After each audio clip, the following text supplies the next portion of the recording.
प्यार में कत्ल की कई वारदातें आपने सुनी होंगी, अपराध की कई कहानियां आपने देखी होंगी, लेकिन मुंबई में 2008 में हुई इस वारदात ने सबको हिला के रख दिया। ये कहानी दो लड़कों और एक लड़की के बीच लव ट्रायंगल की फिल्मी कहानी सी लगती है, पर ये फिल्मी जगत से तो जरूर जुड़ी है, पर ये सच्ची घटना है। फिल्मों में काम करने आई एक लड़की को कहाँ ये पता था कि एक दिन उसकी लाइफ पर ही फिल्म बन जाएगी। फिल्मों की नगरी मुंबई की एक पॉश सोसाइटी में आधी रात को एक शख्स का कत्ल होता है। कत्ल के बाद कातिल ने उसकी लाश को छोटे छोटे 300 टुकड़ों में काटा और फिर उन टुकड़ों को प्लास्टिक के बैग में भरकर जंगल में ले जाकर जला दिया। दरअसल ये कहानी है टेलीविजन एग्जीक्यूटिव नीरज ग्रोवर और उनकी महिला दोस्त और कन्नड़ एक्ट्रेस मारिया सुसाइराज और मारिया के मंगेतर एमिल जेरोम मैथ्यूज की, जो कि नेवी में लेफ्टिनेंट था।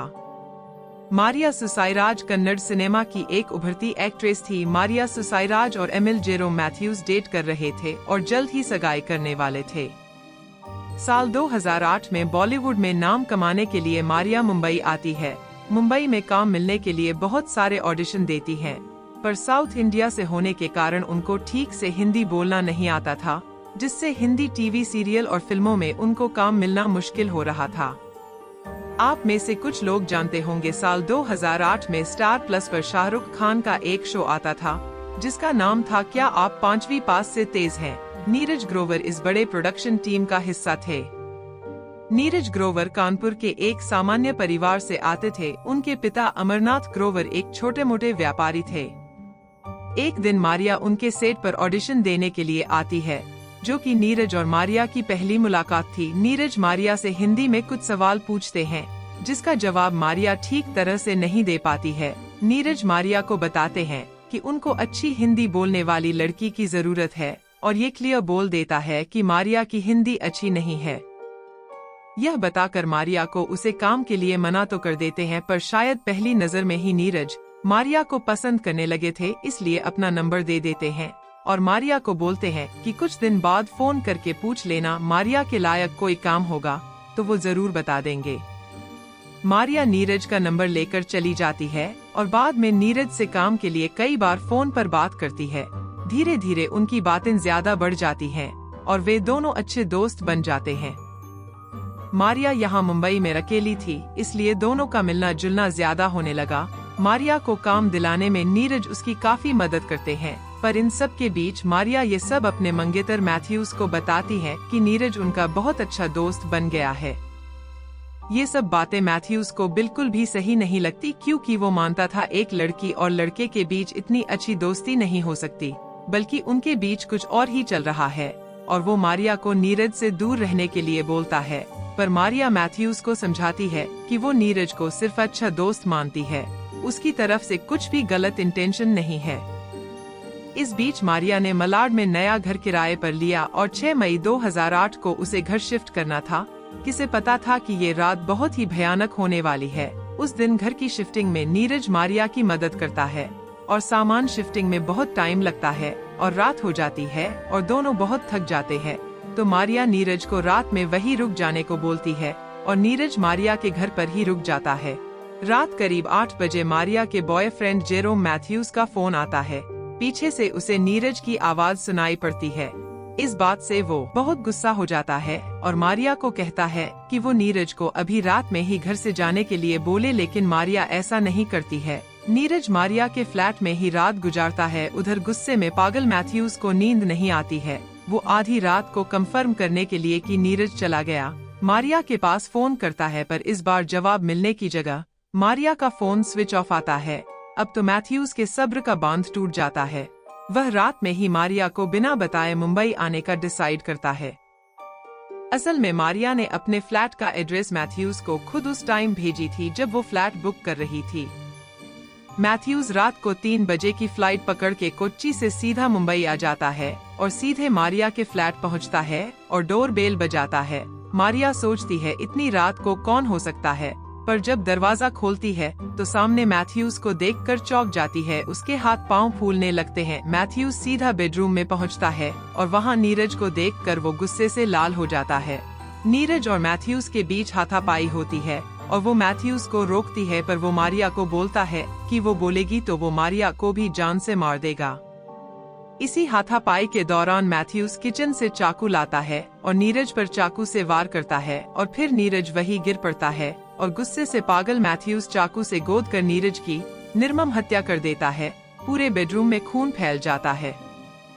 नीरज की मौत के बाद मारिया और मैथ्यूज को घबराहट होती है। कहा तो ये भी जाता है कि उस दिन नीरज की लाश के सामने मारिया और मैथ्यूज शारीरिक संबंध बनाते हैं। उसके बाद दोनों नीरज की लाश को ठिकाने लगाने का प्लान बनाते हैं। उन्हें पता था कि लाश को सीधे ले जाएंगे तो पकड़े जाएंगे, इसलिए मारिया अपने दोस्त की कार शॉपिंग करने के लिए मांगती है। इसके बाद ये दोनों मार्केट से चाकू और 3 बड़े बैग खरीद कर लाते हैं और नीरज की लाश के 300 से ज्यादा छोटे छोटे टुकड़े कर इसे बैग में भर देते हैं और इस बैग को वो दोनों कार में रखने के लिए ले जाते हैं, जहां पर सिक्योरिटी गार्ड इन दोनों को बैग कार में रखते हुए देख लेता है, जो कि आगे चलकर इस केस का अहम सबूत बनता है। दोनों लाश के टुकड़ों से भरी बैग कार में रखकर मुंबई शहर से बाहर पालघर के पास मनोर जंगल में पहुंचते हैं और वहां बैग निकालकर उस पर पेट्रोल छिड़क कर उसे जला देते हैं। वापस फ्लैट आकर वह फ्लैट से खून के सभी धब्बे मिटाते हैं और बेडरूम की बेडशीट और फर्नीचर जिन पर खून लगे होते हैं सब बदलकर सारे सबूत मिटा देते हैं। काफी समय बीत जाने पर नीरज को उसके दोस्त और परिवार खोजना शुरू करते हैं और मारिया से भी पूछते हैं तो वह बताती है 6 तारीख को फ्लैट शिफ्ट करके शाम को नीरज उसके घर से चला गया था। उसके बाद से नीरज से उसकी बात नहीं हुई। अंत में नीरज के घर वाले उसकी मिसिंग रिपोर्ट दर्ज करवाते हैं और पुलिस छानबीन शुरू करती है। अब चूंकि आखिरी बार नीरज मारिया के फ्लैट पर ही था, इसलिए पुलिस मारिया से भी पूछताछ करती है। वह बताती है कि नीरज उस रात को उसके फ्लैट से चला गया था। पुलिस को मारिया पर शक हो रहा था, उनके पास कुछ सबूत नहीं थे। यह हत्याकांड फिल्मी दुनिया से होने के कारण मीडिया में काफी सुर्खियां बन रही थी, इसलिए पुलिस पर इस केस को जल्दी से सुलझाने का दबाव बन रहा था।